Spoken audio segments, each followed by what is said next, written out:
Welcome to ITD 2024।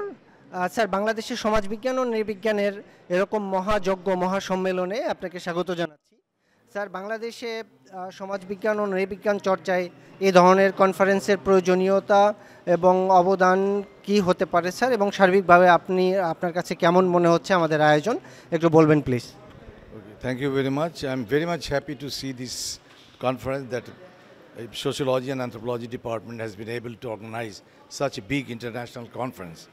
And I'm applauded to see that the emergence of this. And what my feeling is this, sociology and anthropology could be extended further if these conferences are frequently held in the universities. It, as a matter of fact, with these conferences we can exchange the ideas between the social scientists, and also at the same time we can get the cooperation of other international sociologists and anthropologists who can come and have and also at the same time interact with us on this occasion. Thank you very much. Sir, বেসরকারি বিশ্ববিদ্যালয়ের ব্যাপারে একটা ধারণা আছে যে এটা বাণিজ্যিকীকরণকে promote করে। ওই জায়গা থেকে বাংলাদেশে সমাজবিজ্ঞান এবং নৃবিজ্ঞান চর্চা বাণিজ্যিকভাবে খুব গুরুত্বপূর্ণ সাবজেক্ট মনে করা হয় না। তারপরেও আমরা এই বিষয়ে চর্চা করে যাচ্ছি। ভবিষ্যতে বেসরকারি বিশ্ববিদ্যালয়ে সমাজবিজ্ঞান ও নৃবিজ্ঞান কীভাবে ভূমিকা পালন করতে পারে? এই বিষয়ে আমার ধারণা যে কথাটা আমরা জানি যে প্রাইভেট বিশ্ববিদ্যালয়গুলো একটা কমার্শিয়াল মানে অ্যাটিটিউডে নিয়ে চলে, সেটা বোধহয় সব বিশ্ববিদ্যালয়ের একই পর্যায়ে না।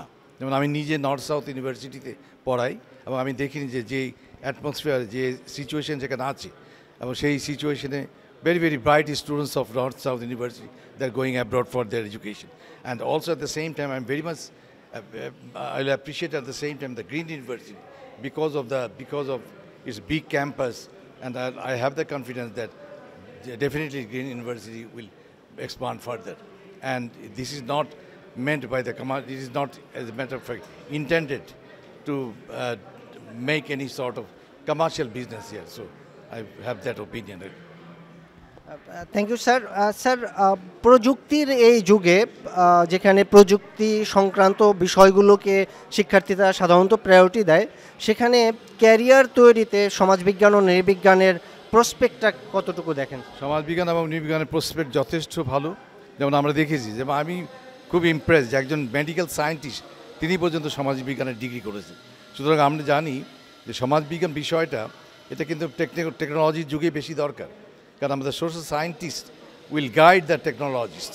So we need a kind of concerted cooperation between the social scientist and also at the same time the technological scientist. Thank you sir. Thank you.